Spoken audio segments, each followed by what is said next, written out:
What is your most terrifying childhood memory? When I was 8, I lived in a small town where nothing ever really happened. The kind of place where everyone knew each other, and the streets were always quiet after dark. We had a house near the woods, with just enough space for my parents, my little sister, and me. I used to love playing outside, especially near the trees at the edge of the forest. But after what happened that night, I could never go near them again. It was a warm summer evening, the sun just setting behind the hills, and I was sitting on the porch, waiting for my dad to get home from work. He was late, which was strange because he was usually back before dinner. My mom called him a few times, but it went straight to voicemail. She wasn't too worried, but I could see the nervous look in her eyes. She tried to distract me by telling me to go inside and get ready for bed. I didn't listen. I stayed on the porch, staring at the road. There was this strange feeling in the air, a tension I couldn't explain. I remember the way the wind suddenly stopped and how the usual sounds of crickets and birds went silent. That's when I saw it. Movement in the woods. At first I thought it was my dad. Maybe he'd taken a shortcut through the trees, trying to get home faster. But as the figure got closer, I realized something was wrong. The way it moved, slow and jerky, like it was struggling to walk, it didn't look right. And it was too tall, much taller than my dad.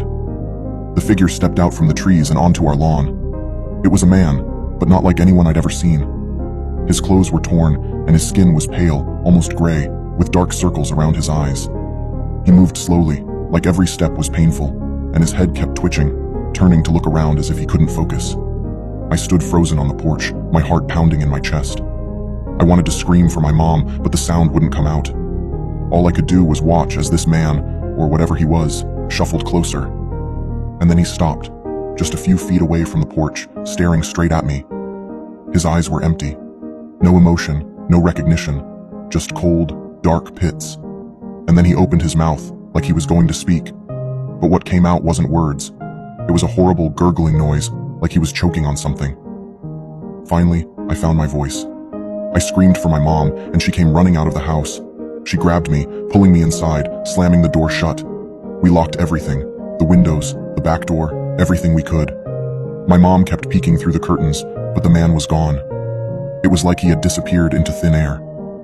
That night, my dad didn't come home. We called the police, and they searched the woods, the roads, everything, but there was no sign of him. Weeks passed, and the search eventually stopped. The town moved on, but I couldn't. I kept thinking about that man, the way he looked at me, the sound that came from his throat. A few months later, they found my dad's car at the bottom of a ravine, miles away from our house. They said it looked like he'd lost control and crashed, but something about it didn't make sense. The car wasn't damaged as badly as you'd expect, and there was no trace of him inside. Just an empty car, left in the middle of nowhere.